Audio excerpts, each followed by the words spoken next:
మంచి హిట్ కూడా అయింది బాయ్హుడ్ అనేసి. సో మీరు కూడా ఇటువంటి ఎక్స్పెరిమెంట్ ఏమైనా చేశారు ఈ ఫిలింలో? ఎందుకంటే so many variations in the looks and it's taken over so many years. అంటే ఎక్స్పెరిమెంట్ అంటే సార్ ఆ సినిమాతో కంపారిజన్ ఏం లేదు, కానీ సో ఈ సినిమాలో మేము చెప్పాలనుకున్నది అంటే 4 decades of Arjun Chakravarthy life చూపించాలనుకున్నాం. ఆయన కంప్లీట్ ఆర్క్ చిన్నప్పటి నుండి ఆయన ఓల్డ్ ఏజ్ వరకు ఆయన కంప్లీట్ ఆర్క్ చూపించడం వల్ల అతని లైఫ్లో అతని ఫినాన్షియల్ బ్యాక్గ్రౌండ్ కానీ, సొసైటీ నుంచి సపోర్ట్ కానీ, ఆయన పర్సనల్ లైఫ్ కానీ ఎలా ఉండేది అవన్నీ 100% అక్యురసీతో పోర్ట్రే చేయడం కోసం ఆయన లుక్స్ అన్నీ ఎగ్జాక్ట్గా 8 ఫిజికల్ వేరియేషన్ చేసింది సార్. అంటే ఈచ్ వేరియేషన్కి బాడీతో పాటు కంప్లీట్ లుక్ వేరియేషన్ కూడా ఉండడం వల్ల సో ఈచ్ వేరియేషన్ మేము అనుకున్న 2-3 మంత్స్లో అచీవ్ చేయగలుగుతాం అనుకున్నాం. కానీ చాలా టైం పట్టింది దానికి, అంత ఈజీగా అవ్వలేదు.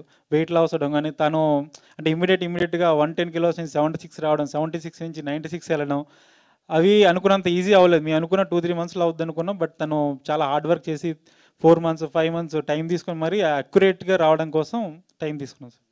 శ్రీని గారు, మీరు సినిమా పిచ్ ఉంటే తప్పితే రాలేరు. వేరే వేరే ప్రొఫెషన్లో బాగా ఎస్టాబ్లిష్ అయిన వాళ్ళు సినిమాకి ఎందుకు వస్తారంటే either for money are for fame. మీరు మనీ కోసం అయితే ఇక్కడ రావక్కర్లేదు, ఫేమ్ కోసం వచ్చారా లేదంటే జెన్యున్గా ఒక పిచ్ అనేది ఉంటుంది, ఆ పిచ్చితోనే వస్తారు? చిన్నప్పుడు ఉండేదండి నాకు.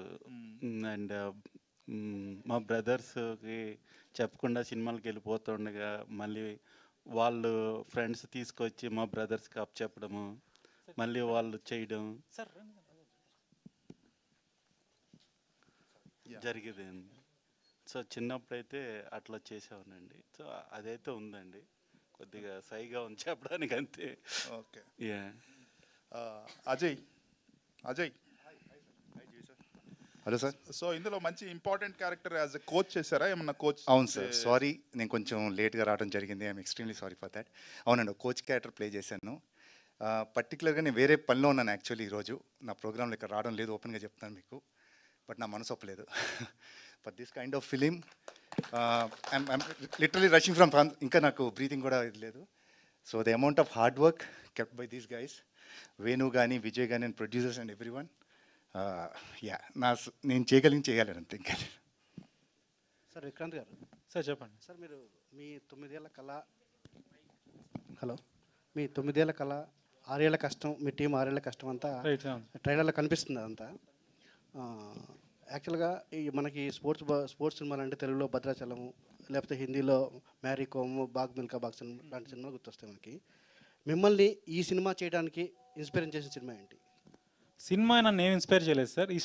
ఈ స్టోరీ చెప్పాలని ఒక ఎలా చెప్పాలంటే ఎగ్జైట్మెంట్ కానీ. సో నేను ఒక 9 ఇయర్స్ ఉన్నప్పుడు విన్న సబ్జెక్ట్ అది. సో మా గురువు గారు సబ్జెక్ట్ ప్రపంచానికి తెలియాలి, ప్రపంచం అంతా వినాలి. ఆయన పర్సనల్ లైఫ్ అంతా సాక్రిఫైస్ చేశాడు గేమ్ కోసం. సో ఆయన పర్సనల్ లైఫ్ వరల్డ్ అంతా చూడాలన్న ఒక తపనతోనే ఈ సినిమాని అటెంప్ట్ చేశాం సార్. ఈ సినిమా నా డ్రీమ్ అయినప్పటికీ మా టీం అంతా సపోర్ట్ చేశారు.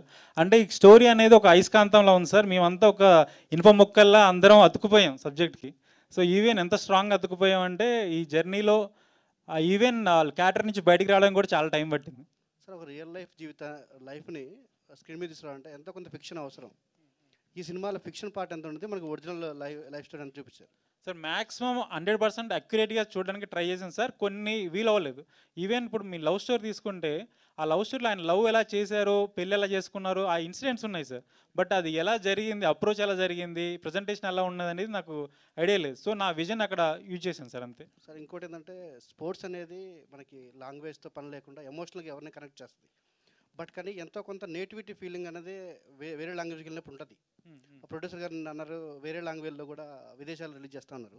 సో అక్కడ వాళ్ళకి నేటివ్ కరెక్ట్ ఎలా ఉండిపోతుంది సార్? సార్ కంప్లీట్గా ఇది యూనివర్సల్ సబ్జెక్ట్. ఎందుకంటే ఎమోషన్ అనేది యూనివర్సల్ సార్. సో మీ సబ్జెక్ట్ని ఇంటర్నేషనల్ వైడ్ తీసుకెళ్ళడానికి రీజన్ ఏంటంటే ఆ ఆడియన్స్కు అందరికీ ఎమోషనల్ కనెక్ట్ అవుతారని. It's more than a game, ఒక ఎమోషనల్ జర్నీ, ఒక అథ్లెటిక్ ఎమోషనల్ జర్నీ. ప్రతి ఒక్క కామన్ మ్యాన్ కనెక్ట్ అయ్యే పాయింట్స్ ఉన్నాయి సార్. సో అంటే ప్రతి ఒక్క కామన్ మ్యాన్ డ్రీమ్ చేస్తాడు, ఏదైనా అచీవ్ చేయాలనుకుంటాడు. సో వాళ్ళ సొసైటీ నుంచి బ్యారియర్స్ ఉండొచ్చు, స్ట్రగుల్స్ ఉండొచ్చు, అవన్నీ బ్రేక్ చేసుకొని వాళ్ళు అనుకున్న దాని మీద స్టిక్ అనేవి ఫైనల్గా ఎన్ని సంవత్సరాలు అయినా దానికోసం వెయిట్ చేసి సాధించే ఒక స్పిరిట్ అనేది సినిమా ఇస్తుంది సార్.